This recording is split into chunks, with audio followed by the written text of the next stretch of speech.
Hi hello everyone, welcome back to my channel Udupi foods and ಕುಝೀನ್.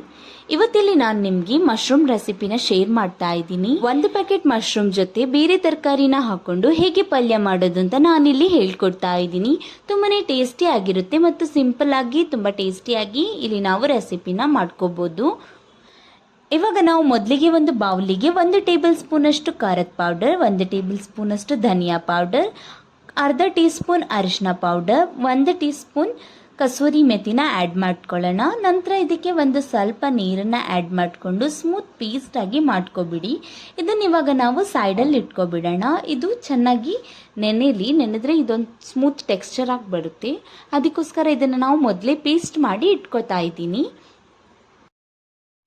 ಇಲ್ಲಿ ನಾನು 200 gram ಅಷ್ಟು ಮಶ್ರೂಮ್ನ ಚೆನ್ನಾಗಿ ಕ್ಲೀನ್ ಮಾಡಿಕೊಂಡು ವಾಶ್ ಮಾಡಿ ಇಟ್ಕೊಂಡಿದ್ದೀನಿ. ನಂತರ ಒಂದು ಕ್ಯಾಪ್ಸಿಕಮ್ನ ಮೀಡಿಯಂ ಸೈಜ್ ಕ್ಯಾಪ್ಸಿಕಮ್ ತಗೊಂಡು ಅದನ್ನು ಕೂಡ ಕಟ್ ಮಾಡಿ ಇಟ್ಕೊಂಡಿದ್ದೀನಿ. ಇದನ್ನ ಇವಾಗ ಸೈಡಲ್ಲಿ ಇಟ್ಕೊಬಿಡೋಣ. ಇವಾಗ ಒಂದು ಸ್ಟವ್ ಮೇಲೆ ನಾವು ಒಂದು ಕಡಾಯಿನ ಇಟ್ಕೊಳ್ಳೋಣ ಅಥವಾ ಒಂದು ಫ್ರೈಯಿಂಗ್ ಪ್ಯಾನ್ನ ಇಟ್ಕೊಂಡು ಅದಕ್ಕೆ 1 ಟೇಬಲ್ ಸ್ಪೂನ್ ಅಷ್ಟು ಎಣ್ಣೆನ ಆ್ಯಡ್ ಮಾಡ್ಕೊತಾ ಇದ್ದೀನಿ. ಎಣ್ಣೆ ಒಂದ್ಸಲ ಬಿಸಿ ಆಗಕ್ಕೆ ಬಿಡಿ. ಕಂಪ್ಲೀಟಾಗಿ ಒಂದ್ಸಲ ಬಿಸಿ ಆದಮೇಲೆ ಇದಕ್ಕೆ ನಾವು ಕಟ್ ಮಾಡಿಟ್ಕೊಂಡಿದ್ದಂತಹ ಮಶ್ರೂಮ್ ಮತ್ತು ಕ್ಯಾಪ್ಸಿಕಮ್ನ ಆ್ಯಡ್ ಮಾಡಿಕೊಂಡು ಒಂದು ಸ್ವಲ್ಪ ಇದನ್ನು ಫ್ರೈ ಮಾಡ್ಕೊಳ್ಳೋಣ.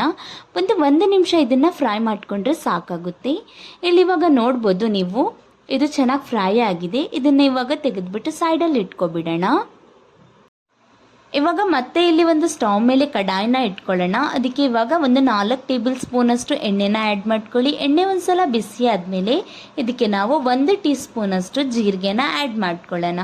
ಜೀರಿಗೆ ಇಲ್ಲಿ ಚೆನ್ನಾಗಿ ಫ್ರೈ ಆದಮೇಲೆ ಇದಕ್ಕೆ ನಾವು ಒಂದು ಮೀಡಿಯಂ ಸೈಜ್ ಕಟ್ ಮಾಡಿಟ್ಕೊಂಡಿರೋ ಈರುಳ್ಳಿನ ಆ್ಯಡ್ ಮಾಡ್ಕೊತಾ ಇದ್ದೀನಿ. ಇವಾಗ ಈರುಳ್ಳಿನ ಇಲ್ಲಿ ಚೆನ್ನಾಗಿ ಫ್ರೈ ಮಾಡ್ಕೊಳ್ಳಿ.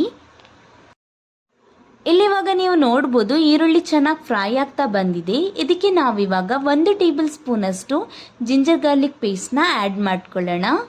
ನಂತರ ಇದನ್ನು ಕೂಡ ಅಷ್ಟೇ ಚೆನ್ನಾಗಿ ಫ್ರೈ ಮಾಡ್ಕೊಳ್ಳಿ.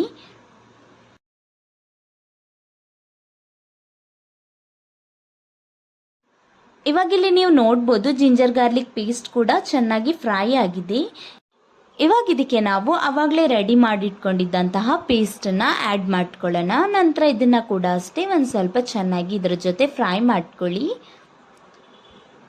ಒಂದು ನಿಮಿಷ ಇದನ್ನು ಫ್ರೈ ಮಾಡಿಕೊಂಡ್ರೆ ಸಾಕಾಗುತ್ತೆ ಇದರ ಜೊತೆ.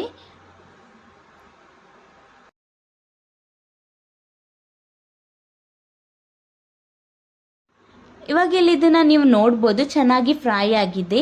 ಇದಕ್ಕೆ ನಾವಿವಾಗ 2 ಕಟ್ ಮಾಡಿ ಇಟ್ಕೊಂಡಿರೋ ಟೊಮ್ಯಾಟೊನ ಕೂಡ ಆ್ಯಡ್ ಮಾಡ್ಕೊಳ್ಳೋಣ.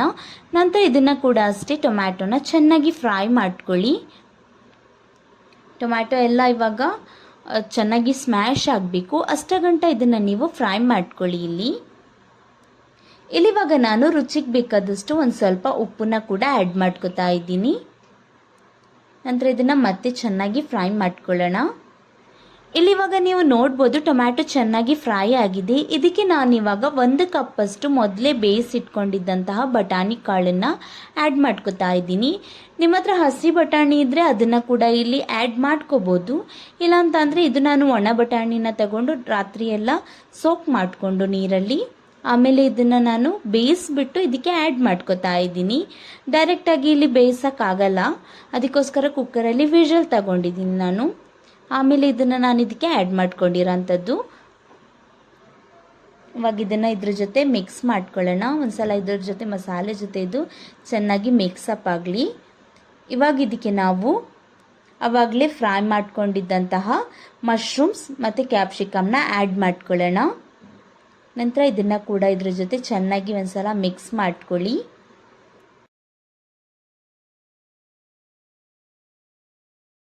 ಇವಾಗ ಇಲ್ಲಿದ್ದು ಮಸಾಲೆ ಜೊತೆ ಒಂದ್ಸಲ ಚೆನ್ನಾಗಿ ಮಿಕ್ಸ್ ಆದಮೇಲೆ ಫ್ರೈ ಆದಮೇಲೆ ಇದಕ್ಕೆ ನಾವಿವಾಗ ನೀರನ್ನು ಆ್ಯಡ್ ಮಾಡ್ಕೊಳ್ಳೋಣ. ಇಲ್ಲಿ ನಾನು 1 ಗ್ಲಾಸ್ ಅಷ್ಟು ನೀರನ್ನು ಆ್ಯಡ್ ಮಾಡ್ಕೊತಾ ಇದ್ದೀನಿ. ಇವಾಗ ಇದನ್ನು ಒಂದ್ಸಲ ಚೆನ್ನಾಗಿ ಮಿಕ್ಸ್ ಮಾಡಿಕೊಂಡು ಇಲ್ಲಿ ನೀವು ನಿಮಗೆ ಖಾರ ಅಥವಾ ಉಪ್ಪೇನಾದರೂ ಬೇಕಾ ಅಂತ ನೋಡ್ಕೊಳ್ಳಿ. ಒಂದ್ಸಲ ನಿಮಗೆ ಇಲ್ಲಿ ಉಪ್ಪೆಲ್ಲ ಆ್ಯಡ್ ಮಾಡ್ಕೊಂಡಾದ್ಮೇಲೆ ಇದನ್ನೊಂದು ಸ್ವಲ್ಪ ಕುದಿ ಬರಕ್ಕೆ ಬಿಡಿ. ನಂತರ ಇದಕ್ಕೆ ಮುಚ್ಚಳನ ಮುಚ್ಚಿಬಿಟ್ಟು ಒಂದು 10 ನಿಮಿಷ ಇದನ್ನು ನಾವು ಬೇಯಿಸ್ಕೊಳ್ಳೋಣ. ಮೀಡಿಯಂ ಫ್ಲೇಮಲ್ಲಿ ಇಟ್ಕೊಂಡು ಇದನ್ನು ಬೇಯಿಸ್ಕೊಂಡ್ರೆ ಸಾಕು. ಇಲ್ಲಿವಾಗ ನೀವು ನೋಡ್ಬೋದು 10 ನಿಮಿಷ ಆಗಿದೆ, ಪಲ್ಯ ಕೂಡ ರೆಡಿ ಆಗಿದೆ. ತುಂಬಾನೇ ರುಚಿಯಾಗಿರುವಂತಹ ಪಲ್ಯ ರೆಡಿ ಆಗಿದೆ. ಇದನ್ನ ನೀವು ಅನ್ನದ ಜೊತೆ, ರೋಟಿ ಜೊತೆ, ಯಾವ್ದ್ರ ಜೊತೆ ಬೇಕಾದ್ರೂ ಸರ್ವ್ ಮಾಡ್ಬೋದು. ಅಷ್ಟೇ ಟೇಸ್ಟಿ ಆಗಿದೆ. ಒಂದ್ಸಲ ನೀವು ಟ್ರೈ ಮಾಡಿ ನನಗೆ ಮತ್ತೆ ಕಮೆಂಟ್ ಬಾಕ್ಸ್ ಅಲ್ಲಿ ತಿಳಿಸಿ ಹೇಗೆ ಬಂದಿದೆ ಅಂತ.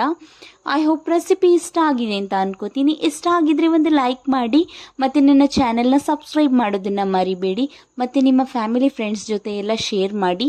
ಹೀಗೆ ಸಪೋರ್ಟ್ ಮಾಡ್ತಾ ಇರಿ. ಮತ್ತೆ ಹೊಸ ಹೊಸ ವಿಡಿಯೋಸ್ಗೋಸ್ಕರ ನನ್ನ ಚಾನೆಲ್ನ ತಪ್ಪದೆ ಸಬ್ಸ್ಕ್ರೈಬ್ ಮಾಡಿ ಅಂತ ಹೇಳ್ತೀನಿ. Thank you for watching.